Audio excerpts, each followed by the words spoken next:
ఈ క్షేత్రంలో కాలు పెడితే చాలు ఎలాంటి అనారోగ్య సమస్యలు, అపమృత్యు దోషాలు, శత్రు భయాలు దరిచేరవని చెబుతారు. అంతేకాదండి, ఇక్కడికి వస్తేనే మన ఉజ్జయిని యాత్ర సంపూర్ణమవుతుంది. హాయ్ అండి, అందరికీ నమస్కారం. నేను మీ జయ. యాత్రా విశేషాలకు స్వాగతం అండి. ఉజ్జయిని సిరీస్లో భాగంగా మీకు ఈ మధ్య ఉజ్జయిని క్షేత్ర సమాచారాన్ని అందిస్తున్నాను కదండి. అయితే ఈరోజు మనం ఈ వీడియోలో మనం మధ్యప్రదేశ్లోని ఉజ్జయిని నగరంలో తప్పకుండా చూడవలసిన క్షేత్రాలు కొన్ని ఉన్నాయండి.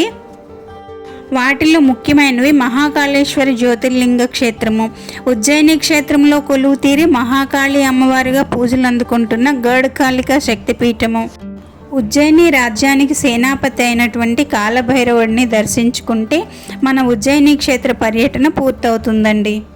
ఉజ్జయినిలో భైరవనాథ్గా పిలువబడే కాలభైరవుడు ఉజ్జయిని క్షేత్రానికే సైన్యాధ్యక్షుడిగా, క్షేత్రపాలకుడిగా విశేషమైన పూజలు అందుకుంటున్న కాలభైరవ స్వామి గురించి మనం ఈ వీడియోలో తెలుసుకుందామండి. మహాకాళేశ్వర జ్యోతిర్లింగ క్షేత్రానికి 8 కిలోమీటర్ల దూరంలో ఉన్న భైరవగఢ్లో ఈ కాలభైరవ క్షేత్రం ఉన్నదండి.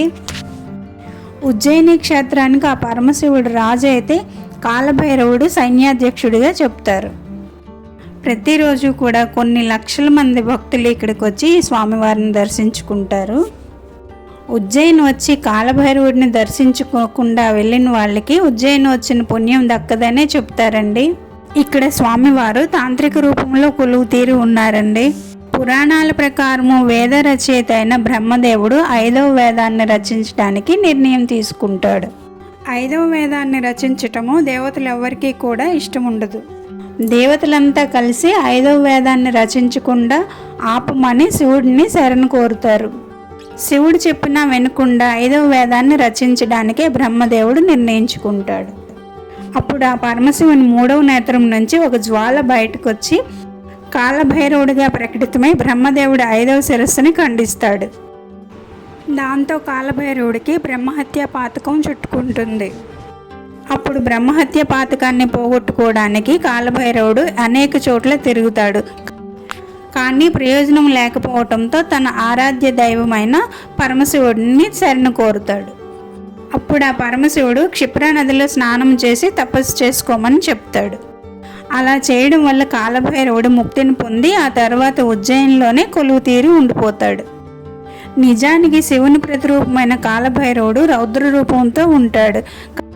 అయితే ప్రపంచంలో మరెక్కడా లేని ఒక వింతైన ఆచారము ఈ ఉజ్జయిని కాలభైరవుడికి ఉన్నదండి. ఈ స్వామివారికి మందుని నైవేద్యంగా సమర్పిస్తారండి.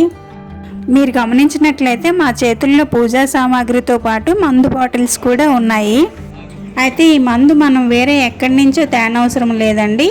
ఈ టెంపుల్ ప్రాంగణంలోనే పూజా సామాన్లు అమ్మిన ప్రదేశంలోనే దొరికిపోతుంది. మనం మందు బాటిల్ తీసుకెళ్ళి ఇక్కడ పూజారులకి ఇస్తే అందులో సగం స్వామివారికి తాగించి మిగతా సగం ప్రసాదంగా మనకి ఇస్తారండి.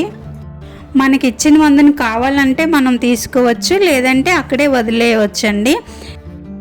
మందు ఇవ్వడం ఇష్టం లేని వాళ్ళు మానేయచ్చండి. ఇదేమి కంపల్సరీ కాదు. మిగతా పూజా సామాన్లు కొనుక్కొని స్వామివారికి సమర్పించుకోవచ్చును. కాలభైరవుడికి తాగించిన మందు ఎక్కడికి వెళ్తుంది అనేది ఎవరికి అంత చిక్కటం లేదండి. చాలాసార్లు చాలా విధాలుగా అయితే రీసెర్చ్లు జరిగినాయండి, అయినా ప్రయోజనం లేకపోయింది. ఇక్కడ స్వామివారి మందు తాగటం ఆశ్చర్యకరంగానే మిగిలిపోయింది. ఇక్కడ ఈ అబ్బాయి చేతిలో చూసినట్లయితే మందుతో పాటు సిగరెట్, మిక్సర్ ప్యాకెట్ కూడా తీసుకెళ్తున్నాడు. నాకు భలే గమ్మత్తుగా అనిపించి వీడియో తీసానండి. తమ్ముడు బాగా ఎక్స్పర్ట్లా ఉన్నాడు. కాలభైరవుడు ఎవరో కాదండి, తమో గుణము రౌద్ర రూపము కలిగి అఘోరతత్వంతో ఉన్న ఆ పరమశివుని ప్రతిరూపమే. అయితే శివుడిని మనం శాంతి రూపంలో పూజిస్తాం కాబట్టి కాలభైరవుడు అనేసరికి మనకు వేరేలా అనిపిస్తుంది. ఇక్కడి కాలభైరవ స్వామి తన భక్తుల కోరికలను తీర్చడానికి ఎంతో ప్రశాంతమైన రూపంతో దర్శనమిస్తాడు. ఇదిగోండి కాలభైరవ స్వామిని దర్శించుకోండి. ఇక్కడ కాలభైరవుడి విగ్రహం ఏమీ ఉండదండి, ఒక పెద్ద రాయి మీద ఉన్న ముఖమే దర్శనమిస్తుంది.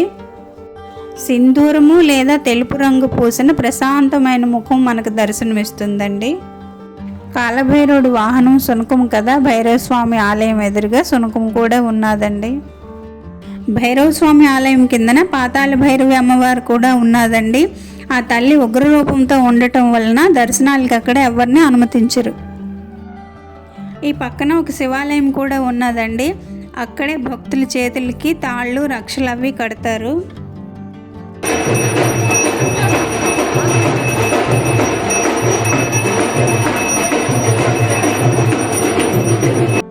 మనం కాలభైరవుడికి కొని తీసుకెళ్ళిన తాళ్ళు మనకు తిరిగి ఇస్తారు కదా, వాటిని తీసుకొచ్చి మన కోరికలు చెప్తూ ఈ రాడ్లకి కడతారండి. అలా చేయడం వల్ల మన కోరికలు తీరుతాయని నమ్ముతారు. ఈ దీపపు సమిధులకు కూడా ఒక ప్రత్యేకత ఉన్నదండి. మనకి ఎలాంటి కష్టాలున్నా ఈ దీపపు సమిధుల్లోని దీపాలను వెలిగిస్తే మనకున్న కష్టాలన్నీ తీరిపోతాయని చెప్తారు. ఇక్కడ ఏకముఖి దత్తాత్రేయ ఆలయం కూడా ఉన్నదండి. ఇక్కడ చిన్నది భూమిలోకి ఒక శివలింగం ఉన్నదండి. అది ఏకముఖి శివలింగము, దర్శించుకోండి. వీడియో ఎలా ఉందో కామెంట్ చేసి చెప్పండి. నచ్చితే లైక్ చేసి షేర్ చేయండి. సబ్స్క్రైబ్ చేసుకోవడం మర్చిపోకండి. ఇంకో మంచి వీడియోతో మళ్ళీ కలుద్దాం. అంతవరకు సెలవండి. బాయ్.